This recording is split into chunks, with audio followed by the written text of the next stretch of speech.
station. This is the Evergreen Aviation and Space Museum. How do you hear me?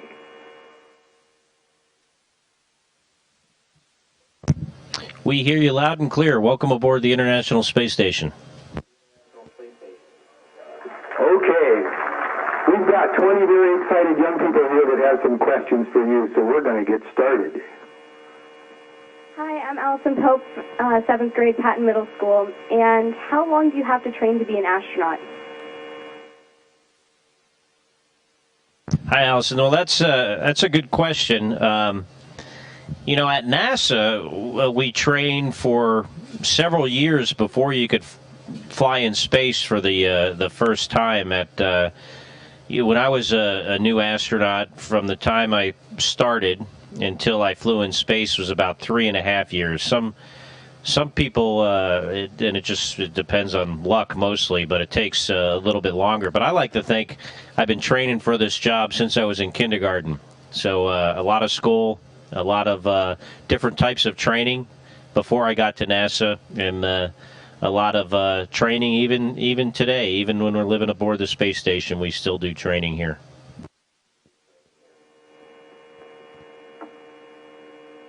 Hi, I'm Zara McKay. I'm in 7th grade from Denaway Middle School, and I wanted to ask, what's the toughest part of astronaut training?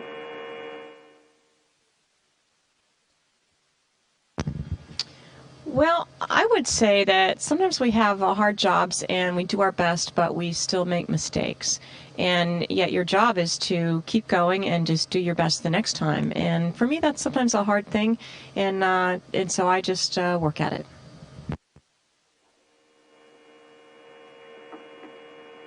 I'm from Washer This is Evelyn Mendoza from Washer Elementary, 2nd grade. And her question is, how difficult is it to sleep on the space? Well, Evelyn, that's also a very good question. And, you know, that's interesting. When I flew on the space shuttle and I was up here for just a short time, it was very, very hard to sleep. But now that I've been here a long time, it's pretty easy to sleep. I actually sleep pretty well in space, floating. But I still look forward to sleeping in a bed. And I'm not sure why, but I do.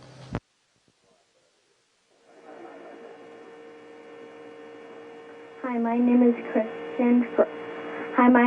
Christian Frack, and I'm in 2nd grade, and I'm from Washer Elementary. My question is it hard to swallow in space?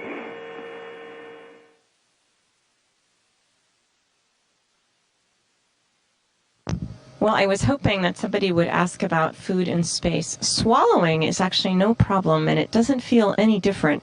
But I will say that eating can be challenging. We have food. A lot of it is sort of dehydrated food that we put water into, and it becomes food that we can chew up and swallow. But some of the things we bring from home are just like things that you might like. Like I like little cranberries, dried cranberries, and I like jelly beans. But then how to eat these in space?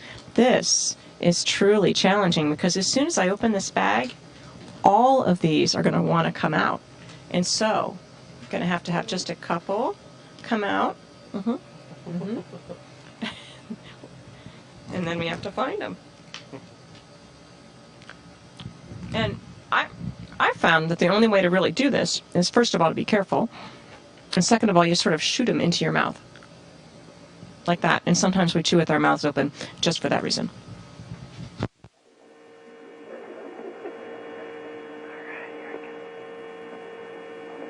My name is Emerson Grau. I'm in 1st grade and go to Washer Elementary. What can you see when you look out the window?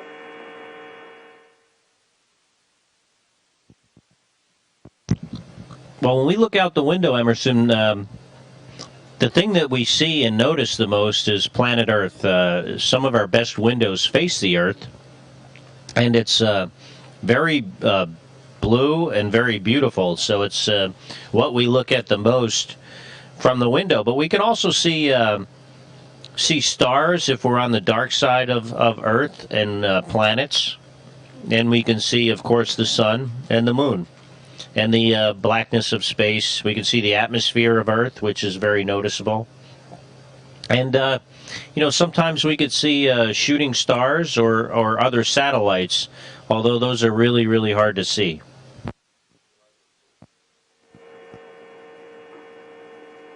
Hi, I'm Laura Denny. Does everyone get together for meals or hang out during free time?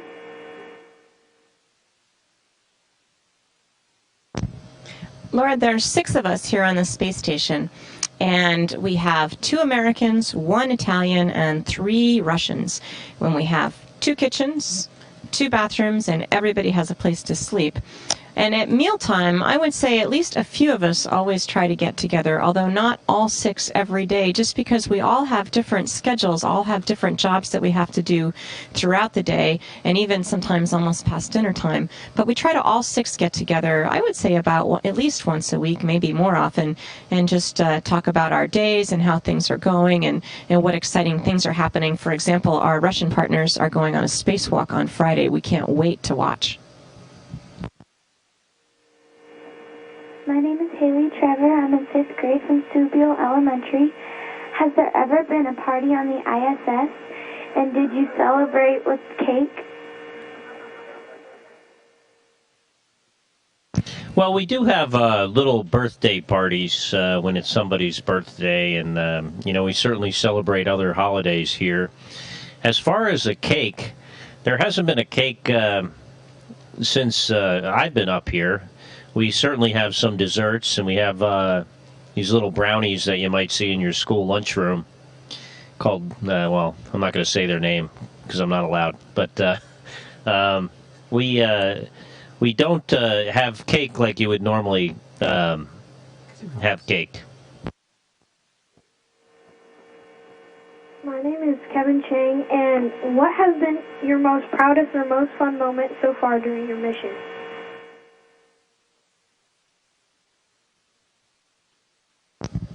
Well, most fun is actually waking up every single morning and realizing that I am still here on the space station.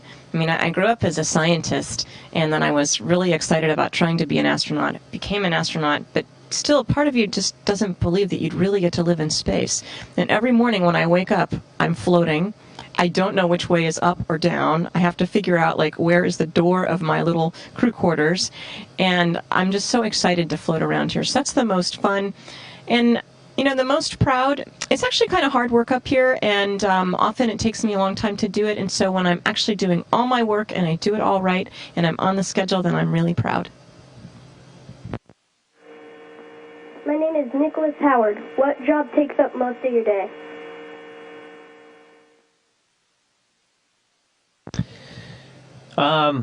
That's a hard question to answer because our days are very different. No 2 days up here are alike. We certainly spend a lot of time on maintenance of the station. We spend a lot of time doing science, a lot of time doing housekeeping kind of tasks, other, operational things, maybe flying the robot arm or in some cases supporting spacewalks or maybe doing spacewalks. Today, most of my day is spent doing a science experiment that is a fluid physics experiment. And between that and the exercise I'm doing, that's pretty much my entire day today. Hello, my name is Kylie Lynn Thorkelson. My question is, what can you see when you look out in space?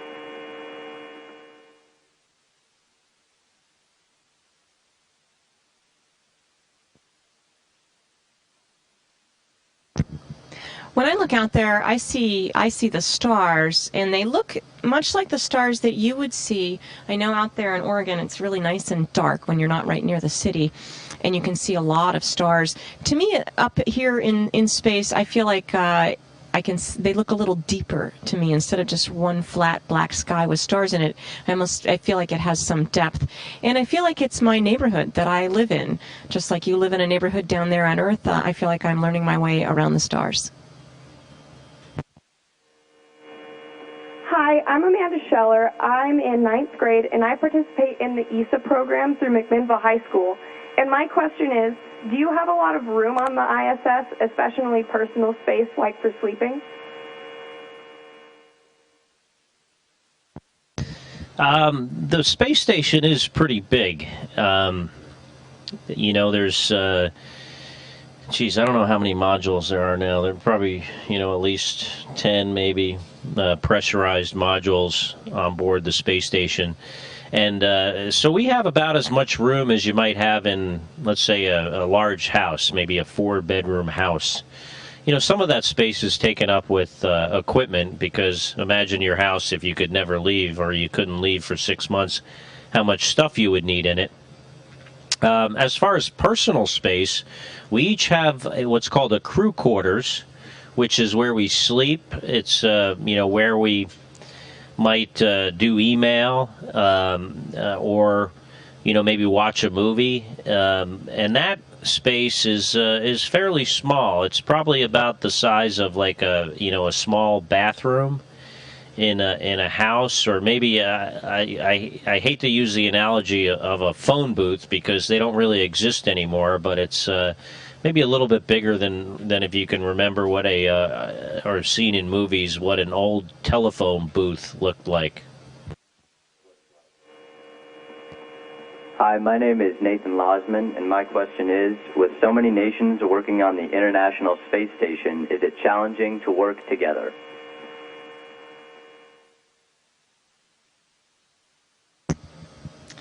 I wouldn't say it's challenging. For me, it's one of the parts that I enjoy the most.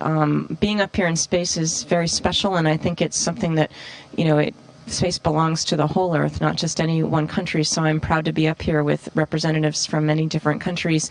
I think languages and understanding different languages can be very helpful, and so we all train in Russia because we launched to the space station on the Russian Soyuz, and it's always our rescue vehicle if we need it. And so we, as Americans and Europeans and Japanese, learn Russian, and the Russians learn English. And we have Paolo with us, who's from Italy, so we're working on a little bit of Italian, but so far I think I'm just up to buon appetito. Hi, my name is Hannah Lang, and my question is, what is the best part about being in microgravity?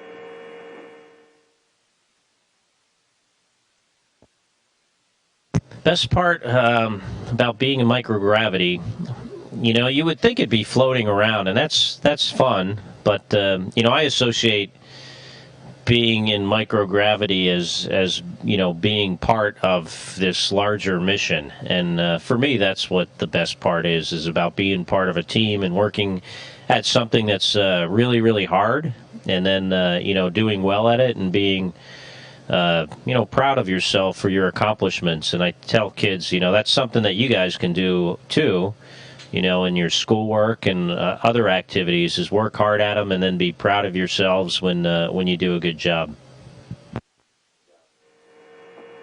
Hi, my name is Seth Schulbrock, and my question is, what do you do for recreation?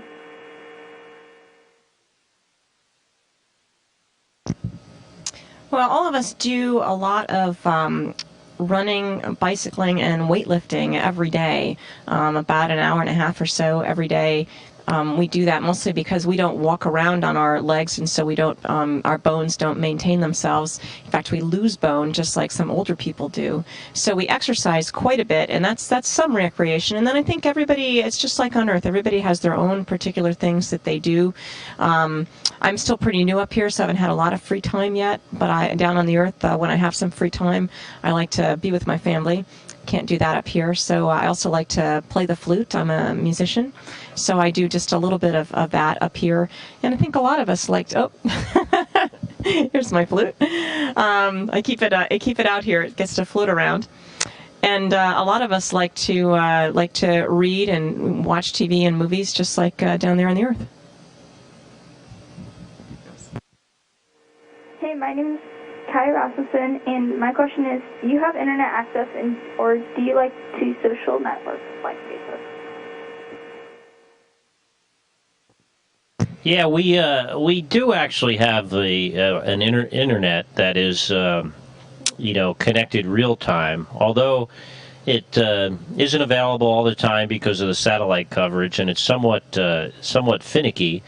But at certain times it is usable, and it's useful, and it's a really nice capability to have on board.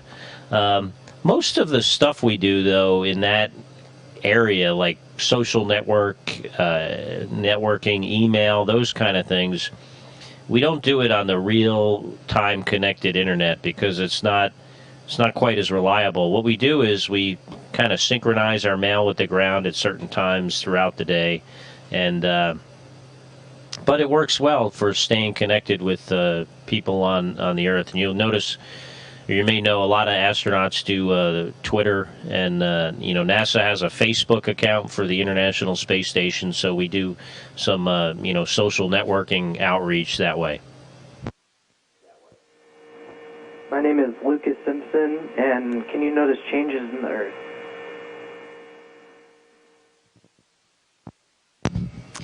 Every time when we look down at the Earth, Lucas, it looks different. It depends on the weather. It depends on the light.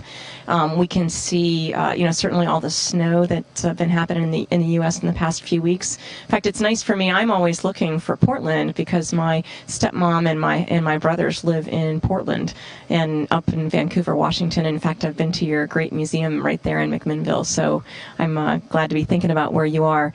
Unfortunately, I keep trying to take a picture, and it's often cloudy there in McMinnville. But we do definitely see lots of changes on the Earth, and in fact, we get to be the representative of many scientists up here and take pictures of the Earth. We take hundreds and hundreds of pictures of the Earth every week just to diagnose, how is the Earth doing for these scientists. Hi, my name is Danielle Miller, and I was wondering, what are some of the experiments you guys are working on? Well, like I said earlier, I was working on a fluid physics experiment today called Marangoni, and it's trying to understand how fluids behave in microgravity. Because when you take gravity away from the problem you're trying to understand, it allows you to understand things better, and we have a unique environment here to do that. And Cady's demonstrating to you here with this bag of water how fluids behave a little bit differently than they do on Earth by making this large water ball. I think, though, one thing that interests me about the space station is the whole thing in itself is an experiment. It's an experiment in how to make systems that allow people to stay alive for long periods of time in space. It's an experiment on the humans to understand how they do in space, and it's also learning things that will enhance our lives on Earth. So the whole thing is one big experiment.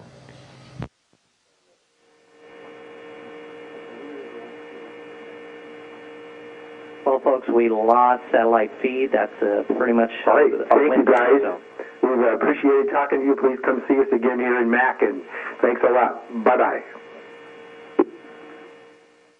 Yeah, it was great talking to you guys, too, and thanks for all the great questions. Have a great day. Have a great day. Yay.